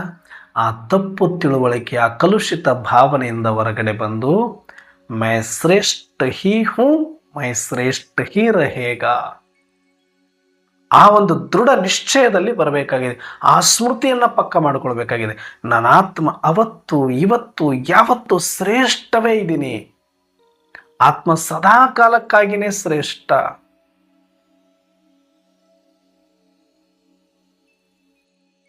ನಾನು ಪವಿತ್ರ ಆಗಬೇಕಾಗಿಲ್ಲ, ನಾನು ಪವಿತ್ರ ಸ್ವರೂಪ. ನಾನು ಶ್ರೇಷ್ಠ ಆಗಬೇಕಾಗಿಲ್ಲ, ನಾನು ಶ್ರೇಷ್ಠ ಸ್ವರೂಪ. ನಾನು ನಿರ್ವಿಕಾರಿ ಆಗಬೇಕಾಗಿಲ್ಲ, ನಿರ್ವಿಕಾರಿಯೇ. ನಾನು ನಿರಾಕಾರಿ ಆಗಬೇಕಾಗಿಲ್ಲ, ನಾನು ನಿರಾಕಾರಿಯೇ. ಈ ಒಂದು ಸುಮಾನ, ಈ ಒಂದು ಸತ್ಯ, ಈ ಒಂದು ದೃಢ ನಿಶ್ಚಯ ನಿಮಗೆ ಎಲ್ಲಿ ತನಕ ಬರೋದಿಲ್ವೋ, ಪಾತ್ರದ ಭಯದಿಂದ ವಿಮುಖರಾಗಿ ಹೊರಗಡೆ ಬರೋದಿಲ್ವೋ, ಎಲ್ಲಿಯ ತನಕ ಪಾತ್ರವೇ ನೀವು ಅಂತ ಭ್ರಮಿಸಿರ್ತೀರಿಯೋ, ಅಥವಾ ಪಾತ್ರದಲ್ಲಿರುವ ದೋಷವೆಲ್ಲವೂ ಆತ್ಮದಲ್ಲಿದೆ, ಆತ್ಮ ಪಾಪಿ ಅಂತಲೇ ಎಲ್ಲಿ ತನಕ ತಪ್ಪು ಕಲ್ಪನೆಯಲ್ಲಿ ಇರ್ತೀರಿಯೋ, ಅಲ್ಲಿಯ ತನಕ ನಿಮ್ಮ ಸ್ಥಿತಿ ಶ್ರೇಷ್ಠ ಆಗೋದಿಲ್ಲ. ಯಾಕೆ ಅಂದರೆ ನಿಮ್ಮ ಸ್ಮೃತಿನೇ ಶ್ರೇಷ್ಠ ಇಲ್ಲ. ಅದಕ್ಕೆ ಜೈಸಾ ಸ್ಮೃತಿ ವೈಸಾ ಸ್ಥಿತಿ. ಅನ್ಕೊಳ್ಬೇಕಷ್ಟೇ, ಇಲ್ಲಿ ಏನೂ ಆಗಬೇಕಾಗಿರೋದಿಲ್ಲ. ಎಲ್ಲ ಆತ್ಮರು ಕೂಡ ಪವಿತ್ರರೇ, ನಿರಾಕಾರಿಗಳೇ, ನಿರ್ವಿಕಾರಿಗಳೇ, ನಿರಹಂಕಾರಿಗಳೇ, ಶ್ರೇಷ್ಠರೇ, ಸಂಪೂರ್ಣರೇ, ಸಂಪನ್ನರೇ, ನಿರ್ದೋಷಿಗಳೇ, ಪರಂ ಪವಿತ್ರರೇ. ಇದರಲ್ಲಿ ನೋ ಡೌಟ್ ಎಟ್ ಆಲ್. ಇದರಲ್ಲಿ ಒಂದು ಲವಲೇಶದಷ್ಟು ಕೂಡ ದೋಷ ಇಲ್ಲ, ಒಂದು ಲವಲೇಶದಷ್ಟು ಕೂಡ ಇದರಲ್ಲಿ ಯಾವುದೇ ವ್ಯತ್ಯಾಸ ಇಲ್ಲ. All is perfect. ಎಲ್ಲ ಆತ್ಮರು ಕೂಡ ಪರಂ ಪವಿತ್ರವಾಗಿದ್ದೀವಿ. ಪವಿತ್ರ ಆಗಬೇಕಾಗಿಲ್ಲ, ಆಲ್ರೆಡಿ ಪವಿತ್ರ ಹ್ಞೂ. ಶ್ರೇಷ್ಠ ಆಗಬೇಕಾಗಿಲ್ಲ, ಮೈ ಆಲ್ರೆಡಿ ಶ್ರೇಷ್ಠ ಹ್ಞೂ. ನಾನು ನಿರ್ವಿಕಾರಿ ಆಗಬೇಕಾಗಿಲ್ಲ, ಮೈ ಆಲ್ರೆಡಿ ನಿರ್ವಿಕಾರಿ ಹ್ಞೂ. ಮತ್ತೀಗ ಆಗಬೇಕಾಗಿರೋದೇನು? ಸ್ಮೃತಿ ಬದಲಾವಣೆ. ಸ್ಮೃತಿ ಬದಲಾಯಿತೋ ಸ್ಥಿತಿ ಶ್ರೇಷ್ಠ ಆಗ್ಬಿಡುತ್ತೆ. ಯಾಕಂದ್ರೆ ಜೈಸಾ ಸ್ಮೃತಿ ವೈಸಾ ಸ್ಥಿತಿ. ಆತ್ಮ ಹಾಗೆ ಇದ್ರೂ ಕೂಡ, ಆತ್ಮ ನೀನು ಪವಿತ್ರನೇ ಇದ್ರೂ ಕೂಡ ನಿನ್ನ ಸ್ಮೃತಿಯಲ್ಲಿ ದೋಷ ಇರುವ ಕಾರಣ, ನೀನು ಪಾಪಿ, ನೀನು ನೀಚ, ನೀನು ದೋಷಿ ಅನ್ನುವಂಥ ಒಂದು ಸ್ಮೃತಿ ಇರೋದ್ರಿಂದ, ದೋಷಯುಕ್ತ ಸ್ಮೃತಿಯಲ್ಲಿರೋದ್ರಿಂದ ನಿನ್ನ ಸ್ಥಿತಿಯು ದೋಷಯುಕ್ತವಾಗಿ ಇದೆ. ಅಂದರೆ ಇಲ್ಲಿ ಏನು ಗುಡ್ಡ ಕಡಿಬೇಕಾಗಿಲ್ಲ, ಪುರುಷಾರ್ಥ ಅಂದ್ರೆ ಏನೋ ದೊಡ್ಡ ದೊಡ್ಡ ಸಾಧನೆ ಮಾಡಬೇಕಾಗಿಲ್ಲ, ಹಠಯೋಗ ಮಾಡಬೇಕಾಗಿಲ್ಲ, ಉಪವಾಸ ವನವಾಸಗಳನ್ನು ಮಾಡಬೇಕಾಗಿಲ್ಲ. ಜಸ್ಟ್ ಚೇಂಜ್ ಇಟ್ ಸ್ಮೃತಿ. ನಿಮ್ಮ ಸ್ಮೃತಿ ಚೇಂಜ್ ಮಾಡ್ಕೊ. ಈ ಕ್ಷಣದಿಂದಲೇ ನೀವು ಸಾಯುವ ಕಡೆಯ ಕ್ಷಣದವರೆಗೂ ನಿಮ್ಮನ್ನು ನೀವು ಯಾವತ್ತು ಪಾಪಿ ಅನ್ಕೊಳ್ಬೇಡಿ, ನಿಮ್ಮನ್ನು ನೀವು ಯಾವತ್ತು ಕನಿಷ್ಠ ಅನ್ಕೊಳ್ಬೇಡಿ, ನಿಮ್ಮನ್ನು ನೀವು ಯಾವತ್ತು ಬಲಹೀನ ಅನ್ಕೊಳ್ಬೇಡಿ. ಪಾತ್ರದಲ್ಲಿ ದುನಿಯಾ ಬಲಹೀನತೆಗಳಿರೋದಕ್ಕೆ ಅದು ಪಾತ್ರ ಸಪ್ರೇಟ್, ಮೈ ಆತ್ಮ ಸಪ್ರೇಟ್. मैं पार्टदारी अलग हूँ, पार्ट अलग है, पार्ट ड्रामा अनुसार चल रहा है, मैं मेरा अनुसार ही हूँ रहेगा. ನಾನು ಆತ್ಮನಾಗಿಯೇ ಇದ್ದೀನಿ, ಆತ್ಮನಾಗಿಯೇ ಇರ್ತೀನಿ. ಅದರಲ್ಲಿ ಯಾವ ದೋಷವೂ ಇಲ್ಲ. ದೋಷ ಇದ್ದಿದ್ದು ನನ್ನ ಸ್ಮೃತಿಯಲ್ಲಿ, ಹಾಗಾಗಿ ಈಗ ಆ ಸ್ಮೃತಿಯನ್ನು ಚೇಂಜ್ ಮಾಡ್ಕೊಳ್ತಾ ಇದ್ದೀನಿ. ಇಲ್ಲಿ ತನಕ ನಾನು ಪಾಪಿ ಆತ್ಮ ಅನ್ಕೊಂಡಿದ್ದೆ, ನೀಚ ಆತ್ಮ ಅನ್ಕೊಂಡಿದ್ದೆ, ದೋಷಿ ಆತ್ಮ ಅನ್ಕೊಂಡಿದ್ದೆ, ವಿಕಾರಿ ಆತ್ಮ ಅನ್ಕೊಂಡಿದ್ದೆ. ಈ ದೋಷಯುಕ್ತ ಸ್ಮೃತಿಗೆ ಇವತ್ತು ತಿಲಾಂಜಲಿಯನ್ನು ಇಡ್ತೀನಿ, ಶ್ರಾದ್ದವನ್ನು ಮಾಡ್ತಾ ಇದ್ದೀನಿ, ಭಸ್ಮ ಮಾಡ್ತಾ ಇದ್ದೀನಿ. ಸ್ಮೃತಿಯನ್ನು ಇವತ್ತೇ ಚೇಂಜ್ ಮಾಡ್ಕೊಳ್ತಾ ಇದ್ದೀನಿ. ಇದು ದೃಢ ಸಂಕಲ್ಪ ಮಾಡ್ತಾ ಇದ್ದೀನಿ. ನಾನು ಪವಿತ್ರ ಆಗಬೇಕಾಗಿಲ್ಲ, ಮೈ ಆಲ್ರೆಡಿ ಪವಿತ್ರ ಹ್ಞೂ. ಈ ಶ್ರೇಷ್ಠ ಒಂದು ಸಂಕಲ್ಪವನ್ನ, ದೃಢ ನಿಶ್ಚಯವನ್ನ ಮಾಡಿಕೊಂಡು ಇವತ್ತಿನಿಂದ ಸ್ಮೃತಿಯನ್ನ ಬದಲು ಮಾಡಿಕೊಡಿ. ಸ್ಮೃತಿ ಬದಲು ಮಾಡಿಕೊಂಡ್ರೆ ನಿಮ್ಮ ಗತಿ ಬದಲಾಗತ್ತೆ, ಸ್ಥಿತಿ ಬದಲಾಗತ್ತೆ. ಜೈಸಾ ಸ್ಮೃತಿ ವೈಸಾ ಸ್ಥಿತಿ, ಜೈಸಾ ಸ್ಥಿತಿ ವೈಸಾ ಗತಿ. ನಿಮ್ಮ ಗತಿ ಬದಲಾಗಬೇಕಂದ್ರೆ ನೀವು ಏನೂ ಮಾಡಬೇಕಾಗಲ್ಲ, ಜಸ್ಟ್ ಚೇಂಜ್ ಇಟ್ ಸ್ಮೃತಿ. ಇಷ್ಟೇ ಮಾಡಬೇಕಾಗಿರೋದು. ಮತ್ತಿನ್ನೇನೇನೇನೇನೇನೋ ಪುರುಷಾರ್ಥ ಅಂದ್ರೆ ಇನ್ನೇನೋ ದೊಡ್ಡದಾಗಿ ಮಾಡಬೇಕಾಗಿದ್ದಿಲ್ಲ. ಇದು ಸತ್ಯ ಸತ್ಯ ಸತ್ಯ ಸತ್ಯ ಸತ್ಯ. ಎಲ್ಲಿಯ ತನಕ ನೀವು ಸ್ಮೃತಿಯನ್ನ ಚೇಂಜ್ ಮಾಡ್ಕೊಳ್ಳೋದಿಲ್ವೋ, ನಿಮ್ಮ ದೋಷಯುಕ್ತ ಸ್ಮೃತಿಗಳಿಂದ ಹೊರಗಡೆ ಬರೋದಿಲ್ವೋ, ನೀವು ಪವಿತ್ರ ಸ್ಮೃತಿಯಲ್ಲಿ ಇರಲಿಕ್ಕೆ ಸಾಧ್ಯ ಆಗೋದಿಲ್ವೋ, ಅಲ್ಲಿಯ ತನಕ ನೀವು ತಲೆ ಕೆಳಗೆ ಮಾಡಿ ಕಾಲ್ ಮೇಲೆ ಮಾಡಿದ್ರು, ನೀವು ಮೂಳೆ ಸವಿಸಿದ್ರು, ನೀವು ಬೆಂಕಿಗೆ ಆಹುತಿ ಆದ್ರೂ ನಿಮ್ಮ ಏನೂ ಸ್ಥಿತಿ ಚೇಂಜ್ ಆಗೋದಿಲ್ಲ. ನೀವು ಶ್ರೇಷ್ಠ ಆಗ್ಲಿಕ್ಕೆ ಸಾಧ್ಯನೇ ಇಲ್ಲ. ಯಾಕಂದ್ರೆ ನೀನು ಆಲ್ರೆಡಿ ಶ್ರೇಷ್ಠ ಇದೆಯಾ ಅನ್ಕೊಳ್ಬೇಕಾಗಿರೋದಷ್ಟೇ. ಯಾರೋ ಒಬ್ಬನಿಗೆ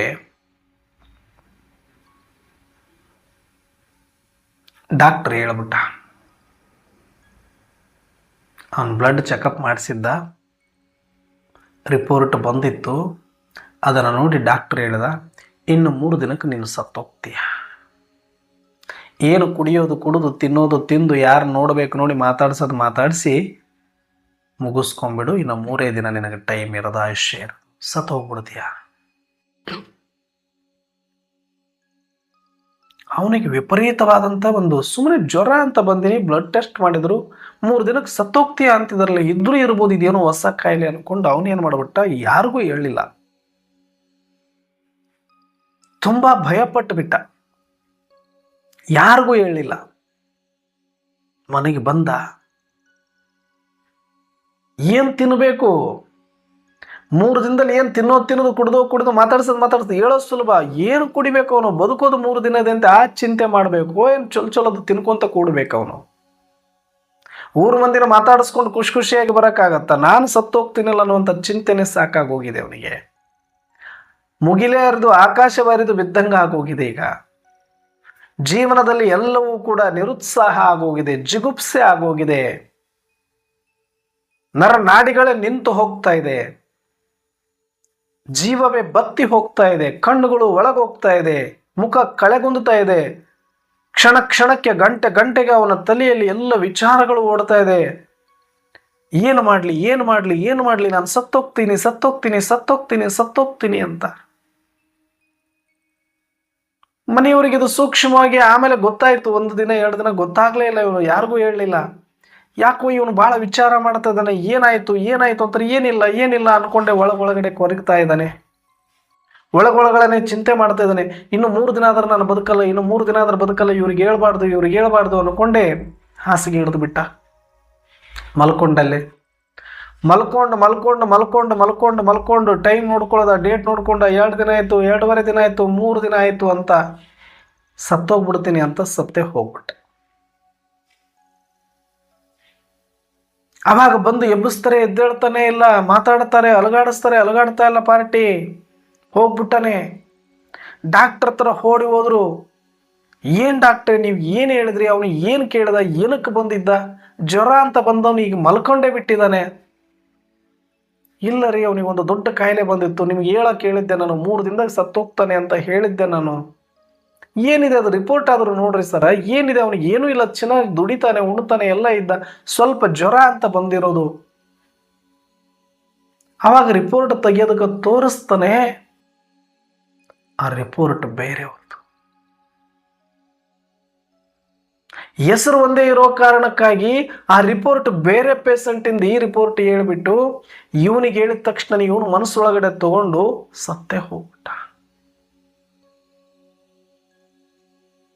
ಅವಾಗ ಓಡೋಡಿ ಡಾಕ್ಟರ್ ಬಂದು ಕೈಕಾಲು ಹಿಡ್ಕೊಂಡು ತಪ್ಪಾಯ್ತು ಅಂತ ಹೇಳಿ, ಅಲ್ಲೋ ಅದು ನಿಂದಲ್ಲ, ಬ್ಲಡ್ ಟೆಸ್ಟ್ ಮಾಡಿದ್ದು ಅದು ಬೇರೆ ಪೇಷಂಟಿಂದು, ನಿನ್ನ ಹೆಸರು ಅನ್ಕೊಂಡು ನಿನಗೆ ಹೇಳ್ಬಿಟ್ಟೆ, ನೀನು ಚಿಂತೆ ಹಚ್ಕೊಂಡ್ಬಿಟ್ಟಿದೀಯಾ, ತುಂಬ ನಿನಗೇನೂ ಆಗಿಲ್ಲ, ನೋಡ್ತಾನೆ ಸ್ಟೆಥೋಸ್ಕೋಪ್ ಇಟ್ಟು ಲೈಟಾಗಿ ಹಾರ್ಟ್ ಬೀಟ್ ಬಡಿತಾ ಇದೆ. ಇನ್ನು ಇವನು ಅನ್ಕೊಂಡು ಬಿಟ್ಟಿದ್ದಾನೆ ನಾನು ಸತ್ತೋಗ್ಬಿಟ್ಟಿದ್ದೀನಿ ಅಂತ, ಪ್ರಜ್ಞಾಹೀನನಾಗ್ಬಿಟ್ಟಿದ್ದಾನೆ. ಮತ್ತೆ ಕೈ ಉಜ್ಜಿ ಕಾಲು ಉಜ್ಜಿ ಬಡುದು ಎಬ್ಸಿ ನೀನು ಸತ್ತಿಲ್ಲ ಅಂತ ಹೇಳಿ ಆಮೇಲೆ ಅವನಿಗೆ ಟ್ರೀಟ್ಮೆಂಟ್ ಕೊಟ್ಟು ಎಬ್ಬಿಸಿ ಕೂಡಿಸ್ಬೇಕಾಯ್ತು. ಹಾಗೆ ನಮಗೆಲ್ಲರೂ ಕೂಡ ಇಲ್ಲಿ ತನಕ ಪಾಪಿ, ನೀಚ, ದ್ರೋಹಿ, ದೋಷಿ ಅಂತ ಯಾರಂದರೋ ಬಿಟ್ಟರು ನಮಗೆ ನಾವು ಅನ್ಕೊಂಡ್ವಿ. ಯಾಕಂದರೆ ನಮ್ಮ ಮಾತು, ಸಂಕಲ್ಪ, ಕರ್ಮಕ್ಕೆ ಅಷ್ಟೇ ನಮಗೆ ಕಾಣುತ್ತೆ, ಆತ್ಮ ಕಾಣಿಸೋದಿಲ್ಲ. ಇವೆಲ್ಲವೂ ಕೆಟ್ಟೋಗಿದೆ ನಮ್ಮದು ಅಂತ ನಮಗೆ ಗೊತ್ತಿದೆ, ನಮ್ಮ ಅಂತರಾತ್ಮಕ್ಕೆ ಗೊತ್ತಿದೆ. ಹಾಗಾಗಿ ನಾವು ಏನೋ ದೋಷಿಗಳಾಗ್ಬಿಟ್ಟಿದ್ದೀವಿ ಈಗ. ಆದರೆ ಒಳಗಡೆ ಇರೋ ಆತ್ಮ ಇದು ಯಾವುದನ್ನು ಕೂಡ ಮಾಡ್ತಾ ಇಲ್ಲ, ಪಾತ್ರಕ್ಕೋಸ್ಕರ ಇದೆಲ್ಲ ಮಾಡಿದ್ದೀನಿ, ನಾನು ಆತ್ಮ ಸದಾ ಪವಿತ್ರನೇ ಇದ್ದೀನಿ ಅಂತ ಯಾರು ಹೇಳೋರು ನಮಗೆ? ನಾನು ಬಂದಿರೋದು ಪಾತ್ರ ಮಾಡಲಿಕ್ಕೆ ಮರೆಯ, ಪಾಪ ಮಾಡಲಿಕ್ಕಲ್ಲ. ನೀವು ಒಳ್ಳೆ ನನಗೆ ಯಾಕೆ ಹಾಕಿರಿ? ನಾಟಕದಲ್ಲಿ ನಾನು ಕಳ್ಳತನ ಮಾಡು ಅಂದರೆ ಕಳ್ಳತನಕ್ಕೆ ಜೈಲಿಗೆ ಹಾಕಿದರೆ ನಿಜವಾಗ್ಲೂ ಜೈಲಲ್ಲೇ ಇರು ಅಂದರೆ ಹೆಂಗಾಗತ್ತೆ ಇದು? ಈ ಅಸತ್ಯದಿಂದ, ಈ ಭ್ರಮೆಯಿಂದ, ಈ ವಿಸ್ಮೃತಿಯಿಂದ ಹೊರಗಡೆ ಬಂದು ಪಾತ್ರದ ದೋಷಗಳಲ್ಲಿ ಇದೇ ನಿಜ ಎಲ್ಲರಲ್ಲೂ ಕೂಡ. ಆದರೆ ಪಾತ್ರ ನಾನಲ್ಲ, ಪಾತ್ರ ನನ್ನದಲ್ಲ, ಪಾತ್ರ ನನಗಲ್ಲದ ಡ್ರಾಮಕ್ಕನುಸಾರವಾಗಿ ನಾನು ಮಾಡಿರೋದಷ್ಟೇ. ಆದರೆ ನನ್ನ ಆತ್ಮ ಪಾತ್ರಧಾರಿ, ಯಾವಾಗಲೂ ಸದಾ ಶುದ್ಧ, ಸದಾ ಪವಿತ್ರ, ಸದಾ ಸಚ್ಚಿದಾನಂದ. ಇದನ್ನೇ ವೇದಗಳು ಸಾರಿದವು, ಇದನ್ನೇ ಉಪನಿಷತ್ತು ಸಾರಿತ್ತು, ಇದನ್ನೇ ಬ್ರಹ್ಮಸೂತ್ರಗಳು ಸಾರಿದ್ದು, ಇದನ್ನೇ ಭಗವದ್ಗೀತೆ ಹೇಳಿತ್ತು, ಇದನ್ನೇ ವಿವೇಕಾನಂದರು ಹೇಳಿದ್ರು, ಇದನ್ನೇ ವಚನಗಳು ಹೇಳಿದ್ರು, ಶರಣರು ಹೇಳಿದ್ರು. ನಾವು ಅನ್ಕೊಳ್ಳಿಲ್ಲ, ಅವ್ರು ಪವಿತ್ರ ಅನ್ಕೊಂಡ್ರು, ಪವಿತ್ರ ಆದ್ರು. All power is within you can do anything and everything, ವಿವೇಕಾನಂದರು ಹೇಳಿದ್ರು. ಮುಂದುವರೆದು ಹೇಳ್ತಾರೆ ಅವರು, ಆಧ್ಯಾತ್ಮ ಆಸ್ತಿಕರಂದ್ರೆ ಯಾರು? ಪರಮಾತ್ಮನ ಮೇಲೆ ನಿಶ್ಚಯ ಇರೋರಲ್ಲ, ತನ್ನ ಮೇಲೆ ತನಗೆ ನಿಶ್ಚಯ ಇರೋರು ಆಸ್ತಿಕರು ಅಂತ ವಿವೇಕಾನಂದರು. ಅರ್ಥ ಏನು? ಆತ್ಮಿಕ ಸ್ವರೂಪ. ಎಲ್ಲರೂ ಬಂದು ಹೇಳಿದ್ರು ನಮಗೆ. ಯಾಕಂದ್ರೆ ಅಷ್ಟು ಒಪ್ಕೊಂಡ್ಬಿಟ್ಟಿವಿ ನಾನು ಪಾಪಿ ಅಂತ. ನಾನು ಪವಿತ್ರ ಅಂದ್ರೆ ಒಪ್ಪಲ್ಲ, ಪಾಪಿ ಅಂದ್ರೆ ಜಲ್ದಿ ಒಪ್ತೀವಿ. ಇವಾಗ ಪರಮಾತ್ಮ ಬಂದು ಕೂಡ ಆಯ್ತಪ್ಪ ನೀನು ಪಾಪಿ ಅಲ್ವಾ, ಈ ಭ್ರಮೆಯಿಂದ ಹೊರಗಡೆ ತರಬೇಕು, ಈ ಭಯದಿಂದ ಹೊರಗಡೆ ತರಬೇಕು ಅಂತ ಯುಕ್ತಿಯಿಂದ ನಮಗೆ ಇಷ್ಟೆಲ್ಲ ಹೇಳಿದ್ರೂ ಅರ್ಥ ಆಗ್ತಿಲ್ಲ. ಇದನ್ನು ನೀವು ಎಲ್ಲಿ ತನಕ ಅರ್ಥ ಮಾಡ್ಕೊಂಡಿಲ್ಲ ಅಂದರೆ ಅಂಥ ವೇದ, ಶಾಸ್ತ್ರ, ಪುರಾಣ ಭಕ್ತಿ ಮಾರ್ಗವೇ ಸೋತು ಹೋಗಿದೆ ಅಂದ ಮೇಲೆ ಇನ್ನು ನೀವು ಉದ್ಧಾರ ಆಗೋದಿಲ್ಲ. ಪರಮಾತ್ಮ ಬಂದ್ರೂ ಉದ್ಧಾರ ಆಗಲ್ಲ. ಎಲ್ಲಿಯ ತನಕ ನಿಮ್ಮನ್ನು ನೀವು ಯಾವ ಕ್ಷಣಕ್ಕೆ ಪವಿತ್ರ ಅಂತ ಒಪ್ಕೊಳ್ತೀರೋ ಅವತ್ತೇ ನೀವು ನಿಜವಾದ ಜ್ಞಾನದಲ್ಲಿ ಬಂದಿದ್ದೀರಿ. ಅವತ್ತು ಮೊದಲನೇ ದಿನದ ಮಗು. ನೀವು ಬರೀ ಆತ್ಮ ಅಂತ ಒಪ್ಕೊಂಡ್ರೆ ಸಾಕಾಗಲ್ಲ. ನಾನು ಆತ್ಮ ಪರಂ ಪವಿತ್ರ ಆತ್ಮ ಅಂತ ಯಾವತ್ತು ಒಪ್ಕೊಳ್ತೀರಿ ಅವತ್ತು ಜ್ಞಾನ ಮಾರ್ಗದಲ್ಲಿದ್ದೀರಿ. ಅವತ್ತು ನಿಜವಾದ ಸ್ಮೃತಿ ಸಿಕ್ಕಿದೆ. ಅವತ್ತು ಮರುಜನ್ಮ ಆಗಿದೆ. ಕೋರ್ಸ್ ತಗೊಂಡ ಮಾತ್ರಕ್ಕೆ ಅಲ್ಲ. ಇವತ್ತಿನ ತನಕನೂ ನೀವು ದೋಷಿಗಳಂತ ಅನ್ಕೊಳ್ತಾ ಇದ್ದೀರಿ ಅಂತಂದರೆ ನೀವಿನ್ನೂ ಅಜ್ಞಾನದಲ್ಲಿದ್ದೀರಿ. ಸಂಗಮ ಯುಗದಲ್ಲಿಲ್ಲ, ನೀವಿನ್ನೂ ಕಲಿಯುಗದಲ್ಲಿದ್ದೀರಿ. ಯಾಕಂದರೆ ಪಾತ್ರ ಅಭಿಮಾನದಲ್ಲಿದ್ದೀರಿ. ಪಾತ್ರದ ದೋಷದವನ್ನು ದೃಷ್ಟಿಯಲ್ಲಿ ಇಟ್ಕೊಂಡಿದ್ದೀರಿ. ನೀವು ಪಾತ್ರವನ್ನು ಇನ್ನೂ ಕಳಚಿಲ್ಲ. ನೀವು ಪಾತ್ರವನ್ನು ಫುಲ್ ಸ್ಟಾಪ್ ಇಟ್ಟಿಲ್ಲ. ನೀವು ಅದು ನಡೀತದೆ, ಅದರಲ್ಲಿ ದೋಷಗಳು ಇರುತ್ತೆ. ಅದು ಒಂದು ಸಲಕ್ಕೆ ಸ್ಟಾಪ್ ಆಗೋದಲ್ಲ, ಅದು ನಿಲ್ಲಬೇಕು ಅಂತ ನಿಲ್ಲುತ್ತೆ. ಡ್ರಾಮಾ ಅನುಸಾರ, ನಾಟಕದ ಅನುಸಾರ. ಆದರೆ ಒಳಗಡೆ ನೀನು ಸ್ಮೃತಿಯಿಂದ ಅದನ್ನು ಕಟ್ ಮಾಡ್ಕೋ. ಆವಾಗ ನಿನ್ನದೇ ಶ್ರೇಷ್ಠ ಸ್ಥಿತಿಯಲ್ಲಿ ನೀನು ಸ್ಥಿತ ಆಗ್ಲಿಕ್ಕಾಗತ್ತೆ. ಆಗ ನೀನು ಆಡುವ ಮಾತು, ಮಾಡುವ ಸಂಕಲ್ಪ, ಮಾಡುವ ಕರ್ಮ ಶ್ರೇಷ್ಠ ಆಗುತ್ತೆ. ಆವಾಗ ನೀನು ನಿರ್ವಿಕಾರ ಸ್ಥಿತಿಯನ್ನು ಅನುಭವ ಮಾಡಿಸ್ತೀಯ ಎಲ್ಲರಿಗೂ. ಈ ಸತ್ಯವನ್ನು ಇವತ್ತು ವರದಾನದಲ್ಲಿ ಹೇಳಿತು. ಅದಕ್ಕೆ ನಿಮ್ಮನ್ನು ನೀವು ಪಾಪಿ ಅಂದ್ಕೊಂಡ್ರೆ ಅದಕ್ಕಿಂತ ಮಹಾಪಾಪ ಮತ್ತೆ ಯಾವುದೂ ಇಲ್ಲ. ನಿಮ್ಮನ್ನು ಯಾರಾದರೂ ಪಾಪಿ ಅಂತಾರಂದ್ರೆ ಅವರಂಥ ಆತ್ಮಘಾತಕರೇ ಮತ್ತೆ ಯಾರೂ ಇಲ್ಲ ನನ್ನ ಪ್ರಕಾರದಲ್ಲಿ. ಹಾಗಾಗಿ ಈ ಸತ್ಯ ಭಾಳ ಜನಕ್ಕೆ ಅರ್ಥ ಆಗಲ್ಲ. ಯಾಕಂದರೆ ಭಯ ಪಡಿಸೋದ್ರಲ್ಲಿ ಅವ್ರಿಗೂ ಮಜಾ ಇದೆ, ಭಯ ಪಡೋದ್ರಲ್ಲಿ ನಿಮಗೂ ಮಜಾ ಇದೆ. ಭಯ ಪಟ್ಟೆ ಎಲ್ಲರಿಗೂ ಕಾಲು ಹಿಡಿದು ಸೋತು ಸತ್ತು ಹೋಗಿದ್ದೀವಿ. ಇಲ್ಲಿ ಬಂದು ಮತ್ತೆ ಅದನ್ನೇ ಮುಂದುವರಿಸಿದಿರಿ. ಭಯ ಪಡೋರಿದ್ದರೆ ಭಯ ಪಡಿಸೋರು ಇದ್ದೇ ಇರ್ತಾರೆ. ಆ ಭಯವನ್ನೇ ಬಂಡವಾಳ ಮಾಡಿಕೊಂಡು ತಲೆ ಮೇಲೆ ಕಾಲಿಡೋಕ್ಕೆ ಅವತ್ತು ರೆಡಿ ಇದ್ದಾರೆ, ಇವತ್ತು ರೆಡಿ ಇದ್ದಾರೆ. ನೀವು ಹೊರಗಡೆ ಬನ್ನಿ. ಫಸ್ಟ್ ಹೊರಗಡೆ ಅಂತಂದರೆ ಸೆಂಟ್ರಿಂದ ಹೊರಗಡೆ ಅಲ್ಲ, ಜ್ಞಾನದಿಂದ ಹೊರಗಡೆ ಅಲ್ಲ, ಈ ಭಯದಿಂದ ಹೊರಗಡೆ ಬನ್ನಿ. ಸ್ಮೃತಿಯಲ್ಲಿ ನಾನು ಶ್ರೇಷ್ಠ ಅಂದ್ಕೊಳ್ಳಿ. ಜಗತ್ತೇ ನಿನ್ನನ್ನು ಪಾಪಿ ಅನ್ನಲಿ, ಜಗತ್ತೇ ನಿನ್ನನ್ನು ದೋಷಿ ಅನ್ನಲಿ, ನಿನ್ನೊಳಗಡೆ ನೀನು ತಿಳ್ಕೊಂಡು ಕೂತ್ಕೊ ನಾನು ಪವಿತ್ರ ಆತ್ಮ. ಯಾವತ್ತಿದ್ದನ್ನು ಅನ್ಕೊಳ್ತೀರ ಅವತ್ತೇ ನಿಮಗೆ ಮರುಹುಟ್ಟು. ಅವತ್ತೇ ನೀವು ಎದ್ದು ನಿಂತಿದ್ರಿ, ಅವತ್ತೇ ನಡೆಯೋದನ್ನು ಕಲಿತಿದ್ರಿ. ನೀವು ಪವಿತ್ರ ಆಗಬೇಕಾಗಿಲ್ಲ, ನೀನು ಪವಿತ್ರನೇ ಇದೆಯಾ. ನೀನು ಶ್ರೇಷ್ಠ ಆಗಬೇಕಾಗಿಲ್ಲ, ನೀನು ಶ್ರೇಷ್ಠನೇ ಇದೆಯಾ. ಆ ಸ್ಮೃತಿಯಲ್ಲಿ ಬನ್ನಿ ಅಷ್ಟೆ. ಹಾಗಾಗಿ ಆ ಶ್ರೇಷ್ಠ ಸ್ಮೃತಿಯಲ್ಲಿ ಸ್ಥಿತರಾಗಿ ಸದಾ ಶ್ರೇಷ್ಠ ಸ್ಥಿತಿಯಲ್ಲಿದ್ದೆ ಪಾತ್ರವನ್ನು ನಿಭಾಯಿಸಿದಾಗ ನನ್ನ ಸಂಕಲ್ಪ, ಮಾತು ಮತ್ತು ಕರ್ಮಗಳು ಶ್ರೇಷ್ಠ ಆಗ್ತವೆ. ಆವಾಗ ನಾನು ನಿರ್ವಿಕಾರಿ ಸ್ವರೂಪ, ಇಚ್ಛಾ ಮಾತ್ರ ಅವಿದ್ಯ, ಕರ್ಮಾತೀತ ಸ್ಥಿತಿ. ಆಲ್ರೆಡಿ ನಾನು ಇದ್ದೇನೆ. ಆ ಸ್ಮೃತಿಯಲ್ಲಿ ಬಂದು ಅನುಭವ ಮಾಡಬೇಕಷ್ಟೆ. ಇದನ್ನು ಅರ್ಥ ಮಾಡಿಕೊಂಡು ಇವತ್ತೇ ನಿಮ್ಮ ಬಲಹೀನತೆಗಳಿಗೆ ಫುಲ್ ಸ್ಟಾಪ್ ಇಡಿ. ಮತ್ತು ಯಾವತ್ತೂ ನಿಮ್ಮನ್ನು ದೋಷಿ ಅಂತ ಅಂದ್ಕೊಳ್ಬೇಡಿ. ಬೇಕಾದ್ದಾಗಿರಲಿ, ಅದು ನಿಮ್ಮ ಪಾತ್ರದಿಂದ ಮುಂದೆನೂ ಆಗಲಿ, ತೊಂದರೆ ಇಲ್ಲ. ಆದರೆ ನೀವು ಎಲ್ಲಿಯ ತನಕ ಆತ್ಮ ನಾನು ಅಂತ ಶ್ರೇಷ್ಠ ಸ್ಥಿತಿಯಲ್ಲಿ ಸ್ಥಿತ ಆಗಿದ್ದೀನಿ, ನನ್ನ ಸ್ಮೃತಿ, ನನ್ನ ಸ್ಥಿತಿ ಶ್ರೇಷ್ಠ ಅಂತ ಎಲ್ಲಿ ತನಕ ನೀವು ಅಂದ್ಕೊಳ್ಳಲು ಅಲ್ಲಿ ತನಕ ನೀವು ಶ್ರೇಷ್ಠ ಆಗಲಿಕ್ಕೆ ಸಾಧ್ಯ ಇಲ್ಲ. ಹಾಗಾಗಿ ಆಳವಾದ ಚಿಂತನೆಯಿಂದ ನೀವು ತಿಳ್ಕೊಂಡಿರೋದು ಏನು ಅಂದರೆ ಸ್ಮೃತಿ ಚೇಂಜ್ ಮಾಡ್ಕೊಳ್ಳಿ. ಮೊದಲು ನೀವು ನಿಮ್ಮನ್ನು ನೀವು ಅಂದ್ಕೊಂಡೇ ಇಲ್ಲ ಪವಿತ್ರ ಅಂದರೆ ಆ ಸ್ಥಿತಿಯನ್ನು ಅನುಭವ ಮಾಡೋಕ್ಕಾಗಲ್ಲ. ನೀವು ಇದ್ದೀರಿ, ನೀವು ಅಂದ್ಕೊಂಡಿಲ್ಲ ಅಂದರೂ ಆತ್ಮ ಪವಿತ್ರನೇ. ಅದಕ್ಕೆ ಪರಮಾತ್ಮ ಇವತ್ತಿಗೂ ನಮ್ಮನ್ನು ಆ ದೃಷ್ಟಿಯಲ್ಲೇ ನೋಡ್ತಾ ಇದ್ದಾರೆ. ನಾವು ಪಾತ್ರ ಮಾಡ್ತಿದ್ದೀವಿ ಅಂತ ಗೊತ್ತಿದೆ, ಆದರೆ ನಮ್ಮ ಸ್ಮೃತಿ ಚೇಂಜ್ ಆಗೋವರೆಗೂ ಸ್ಥಿತಿ ಚೇಂಜ್ ಆಗಲ್ಲ. ಸ್ಥಿತಿ ಅದೇ ಇದ್ದೇ ಇದೆ, ನನಗೆ ಅನುಭವ ಆಗಲ್ಲ. ಹಾಗಾಗಿ ಆ ಅನುಭವ ಮಾಡೋಣ, ನಿರ್ವಿಕಾರಿ ಸ್ವರೂಪದಲ್ಲಿ ಬರೋಣ ಅಂತ ಹೇಳ್ತಾ ಇವತ್ತಿನ ಚಿಂತನೆಯನ್ನು ಮುಕ್ತಾಯ ಮಾಡ್ತಾ ಇದ್ದೀನಿ. ಅಚ್ಚಾ, ಓಂ ಶಾಂತಿ.